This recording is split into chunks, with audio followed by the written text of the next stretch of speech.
Kita ke Yogyakarta, pemirsa. Polda DIY memastikan terbongkarnya judi online di Banguntapan, Bantul karena laporan dari masyarakat, bukan dari bandar judi online. Tapi Ketua RT setempat membantah melapor ke polisi.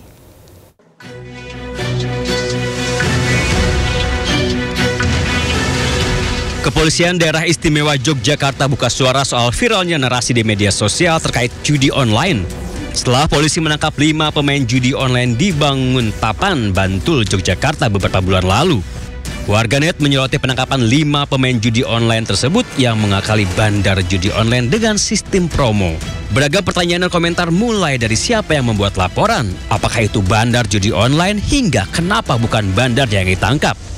Direktur Reserse Kriminal Khusus Polda DIY AKBP Saprodin menepis berbagai tudingan netizen dan menegaskan pengungkapan kasus tersebut bukan akibat laporan dari bandar. Soal laporan, di mana tugas polisi itu mau ada laporan atau tidak, kalau sudah itu merupakan kejahatan, pelanggaran hukumnya wajib. Gitu.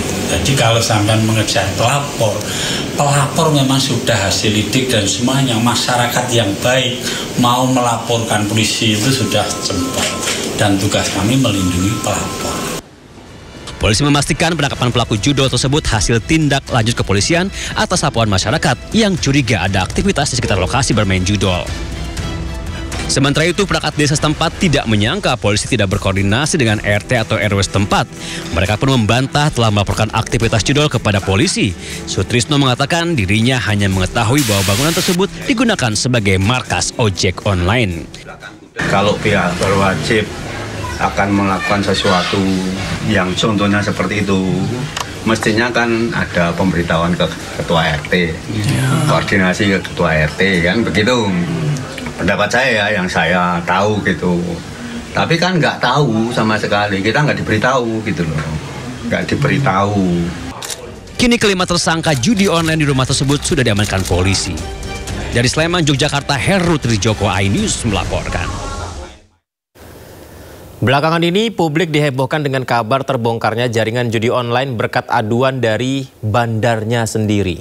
Uniknya, sang bandar dikabarkan melapor ke polisi karena menderita rugi akibat ulah pelaku.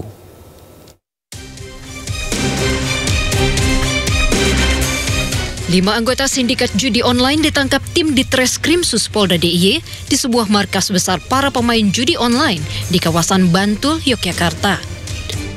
Uniknya, kelima pelaku yang ditangkap ini bukanlah bandar, melainkan pemain yang memanfaatkan algoritma situs judi online demi keuntungan pribadi.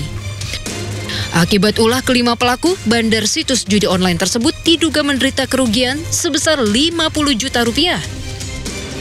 Aktivitas ilegal ini telah berlangsung sejak November 2024. Akibat perbuatannya, kelima pelaku terancam hukuman maksimal 10 tahun penjara dan denda maksimal 10 miliar rupiah. Hal ini pun menuai sorotan masyarakat lantaran polisi justru menangkap para pemain alih-alih bandar judi tersebut. Namun polisi menyebut pengungkapan kasus bukan karena laporan dari bandar maupun titipan bandar. Polisi memastikan penangkapan pelaku judol berkat hasil tindak lanjut kepolisian atas laporan masyarakat, di mana masyarakat mencurigai adanya aktivitas di sekitar lokasi bermain judol. Di lain pihak, perangkat desa setempat justru menyebut polisi tidak berkoordinasi dengan RT atau RW setempat. Mereka pun membantah telah melaporkan aktivitas judol kepada polisi. Warga hanya mengetahui bangunan yang ditempati para tersangka digunakan sebagai markas ojek online. Tim Liputan iNews melaporkan.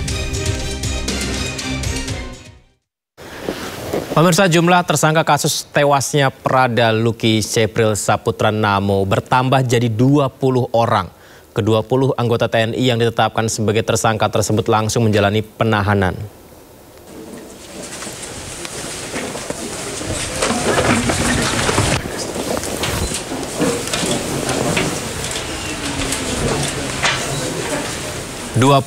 Prajurit TNI ditetapkan sebagai tersangka dan ditahan terkait kasus tewasnya prajurit 2 Lucky Cepril Saputra Namo. di mana 1 dari 20 tersangka diketahui merupakan seorang perwira.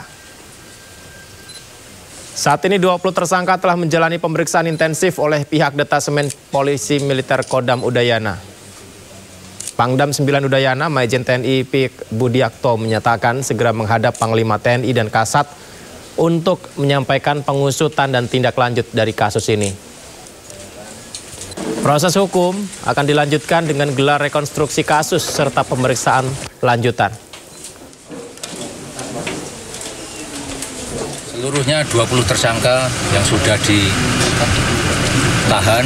dan kemudian akan ditindaklanjuti dengan pemeriksaan selanjutnya. Di antara 20 itu apakah ada perwira, Jenderal? Ada 1 orang perwira. Boleh tahu inisialnya, Jenderal? Nanti oleh penyidik yang akan menyampaikan. Dan selanjutnya proses ini sedang berlangsung dan saya secepatnya akan melaporkan pada pimpinan.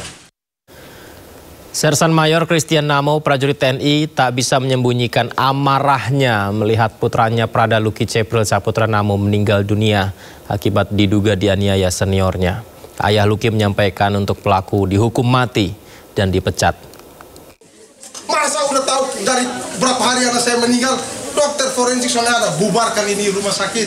Saya ekstrim demi kebenaran, ingat baik. Kematian Prada Luki membuat seluruh anggota keluarganya terpukul, apalagi Prada Luki baru 2 bulan menjadi tentara. Prada Luki menyelesaikan pendidikannya pada bulan Mei 2025 lalu, kemudian ditugaskan di Batalion TP 834 Nagekeo, Nusa Tenggara Timur. Di markas itulah Prada Luki diduga dianiaya oleh seniornya hingga menghembuskan napas terakhir.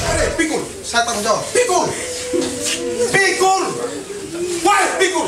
Saya yang komando sekarang. Ini mayat anak saya! Pikul, keluarkan! Informasi itu didapatkan saat ibu kandung korban ke rumah sakit dan mendapatkan tubuh Prada Luki mengalami luka lebam, luka sayatan, hingga memarting rusuk bagian kiri.